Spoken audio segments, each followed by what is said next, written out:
satu masa kalian terpecah-pecah, tidak ada nilainya seperti buih di lautan. Sahabat bertanya, Rasulullah, apakah pada saat itu kami sedikit? Kata Nabi, bahkan kalian banyak. Cuma banyak kalian tidak ada maknanya, seperti direbutkan manisan diperebutkan oleh yang lainnya, seperti buih di lautan, dihempas sekarang habis. Kenapa? Karena muncul penyakit wahan. Sampai dengan penyakit wahan ini, orang-orang yang tadinya segan dengan Islam, segan, punya karisma, tiba-tiba hilang, gak ada nilainya. Udah serang aja, paling-paling Depok meratap begini begitu, lupa lagi, hilang lagi, selesai, gak ada nilainya. Palestina begini, gak ada nilainya. Diserang begini, gak ada gerakannya, gak ada macam-macam. Allahu Akbar. Wamal wahdu ya Rasulullah. Apa wahdu ya Rasulullah? Dunia, watarahyatul maut. Terlalu mencintai dunia sehingga tidak siap menghadapi kematian. Segala yang datang dari Allah itu tidak mungkin buruk. Tidak mungkin. Kenapa kita diminta untuk taat dengan mutlak? Karena segala yang datang dari Allah pasti baik. Ya, pasti baik. Karena Allah menurunkan segala maslahat sesuai kebutuhan kita. Cuma manusia kadang-kadang, menginginkan sesuatu dengan pikiran pendeknya yang bukan kebutuhannya. Al-Baqarah 216. Enggak pelan-pelan kita ya.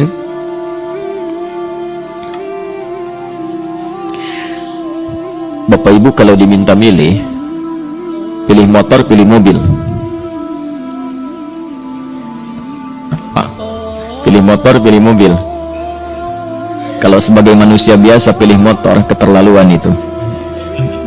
Umumnya akan memilih mobil. Umumnya. Tapi kadang-kadang kita menginginkan sesuatu yang tinggi, menurut Allah itu bukan kebutuhan kamu. Kebutuhan kamu itu motor. Ya. Keperluan kamu motor. Kalau kamu punya mobil, sulit nantinya. Gangnya sempit, mesti bikin garasi, anggaran bertambah, dipikirin juga. Capek. Sudah, motor saja, terbebas dari banyak kemacetan, mampu diurai, tidak banyak difikirkan, pelan-pelan. Turun ayat, kutiba alaikumul qitalu wa huwa kurhul lakum. Ya, diwajibkan atas kalian berperang. Dulu orang diminta jihad gelisah, ya. Gelisah. Nah, kalau ada perintah Allah yang melahirkan kegelisahan, ini maknanya. Ya, tidak harus dalam konteks jihad yang fisik, ya. Jihad, melawan hawa nafsu kita. Jihad melawan pikiran kita, jihad melawan prasangka buruk kita. Kadang-kadang ada keinginan kita yang kita inginkan menurut Allah itu belum baik untuk kita. Nah, sifat manusia ketika diberikan oleh Allah keputusan yang terbaik, kadang-kadang ada sifat dalam hatinya gejolak, belum bisa menerima. Ya. Ada gejolak di hatinya. Dalam keadaan demikian kata Quran, kutiba alaikumul qital. Kalau Anda merasakan sesuatu sedang ada gejolak di jiwa, sulit menerima ketetapan Allah, maka perangi perasaan-perasaan buruk itu. Wa huwa kurhul lakum, walaupun itu sulit. Jangan berprasangka buruk dulu pada Allah.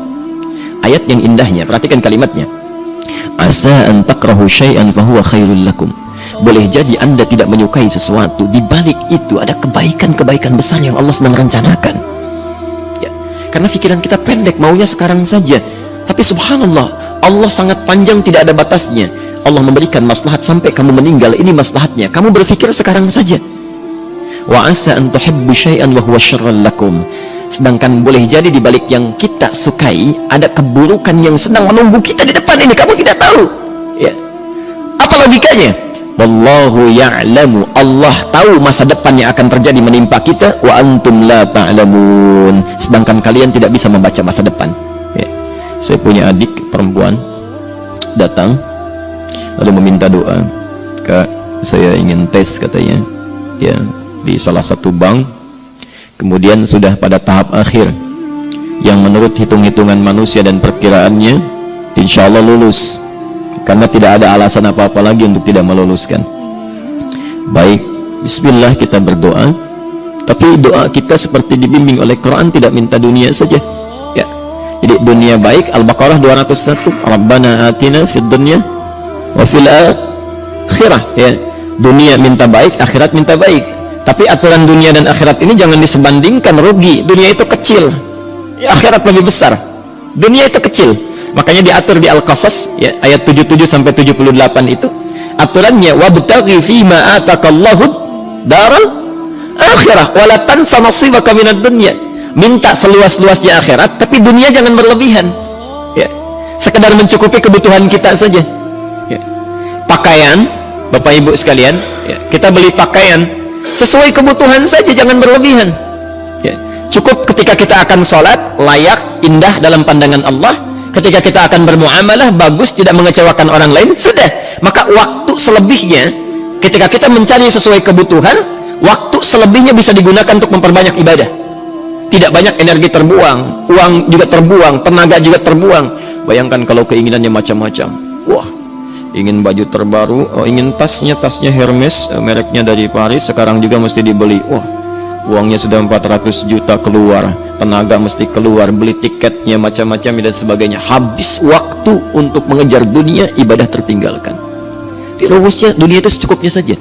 Nah, yang paling menarik, kita doakan supaya Allah memberikan kebaikan dunia dan akhiratnya yang paling utama. Maka datanglah dengan lesu mengatakan, saya tidak lulus, katanya. Kenapa? Saya bilang, saya tidak tahu, saya sudah berusaha, tapi konon kabarnya saingan saya adalah anak salah satu pejabat. Masya Allah. Saya bilang, kamu jangan bersedih. Kamu menginginkan sesuatu dengan pikiran pendek, Allah pasti memberikan yang terbaik yang tidak terlukiskan nanti. Subhanallah. Pekan beberapa hari setelah itu muncul berita, ternyata dia diterima di bank syariah. Ya. Dia menginginkan sesuatu yang diinginkan, Allah menginginkan lebih dari apa yang dia harapkan. Dikasih bank syariah, di situ terjaga, meningkat keagamaannya, terjaga hijabnya, segalanya, dan disitulah kemudian diarahkan untuk menemukan jodohnya. Masya Allah. Dia berpikir saat itu Allah merencanakan masa depannya. Ya. Jadi apa yang Allah sudah rencanakan pasti baik, Pak, Bu. Jadi tadi dari salat subuh yang pertama kali ingin disampaikan adalah, coba dilihat sampai subuh ini, adakah aturan Allah dan Rasulnya yang sampai subuh ini pernah kita langgar, pernah kita ragukan. Barangkali itu yang membuat kehidupan kita sulit. Ya. Allah, Rasul membuat aturan, dan ada 4 tipikal orang, ya, 4 tipikal orang bila dihubungkan dengan aturan yang Allah dan Rasul sudah buat itu. 1, ada yang ikut aturan. Maka orang seperti ini, kata Quran, yuridullahu bikumul yusra wala yuridu bikumul usra. Al-Baqarah 185. Allah menginginkan kemudahan, tidak menghendaki kesulitan dalam hidupmu. Ya. Maka dibuat aturan, yang ikut aturan Allah pasti mudah hidupnya. Ya, pasti mudah hidupnya. Ya. Rezekinya mudah, hidupnya mudah, nyaman, enak. Ya. 1, ada yang ikut aturan. Yang kedua, ada yang keluar aturan. Ya. Ini pasti repot. Pasti repot. Di awal-awal seperti menyenangkan, ujung-ujungnya repot. Allah bilang, jujur, jangan berdusta. Kalau dusta celaka. Wailul lil mukadzibin. Celaka bagi para pendusta. Dia keluar aturan, dia berdusta. Awal-awal memang nikmat. Besok. Ya. Pak, ini amplop siapa ya? Ya. Maaf Pak, ini amplop memang ini khusus Pak, anggaran tertentu, tidak ada kaitan dengan proyek ini. Padahal ada kaitan dengan proyek, dia sisihkan untuk kepentingan pribadinya. Bohong. Saat itu merasakan enak dapat tambahan, besok-besok dikejar-kejar sama aparat kepolisian. Ya. Celaka. Wail, itu sudah keluar aturan, pasti celaka. Ya. Subhanallah. Jadi ada orang kedua keluar aturan. Yang ketiga bikin aturan sendiri. Dikasih aturan, dia bikin aturan sendiri. Subhanallah. Kalau sakit, dibuat ketentuan. Sakit pertama kalau biasa-biasa saja, ya, subhanallah, ikhtiarnya pergi ke dokter. Seorang sahabat datang kepada Rasulullah, ya Rasulullah, saya sakit, tolong doakan saya. Kata Nabi, idhab ila tabib, pergi ke dokter. Ini orang pintar sekali. Kata orang ini, ya Rasulullah, Anda kan Nabi Rasul, angkat tangan Anda, Allah kan maha menyembuhkan, nanti Allah sembuhkan saya. Cerdas ya?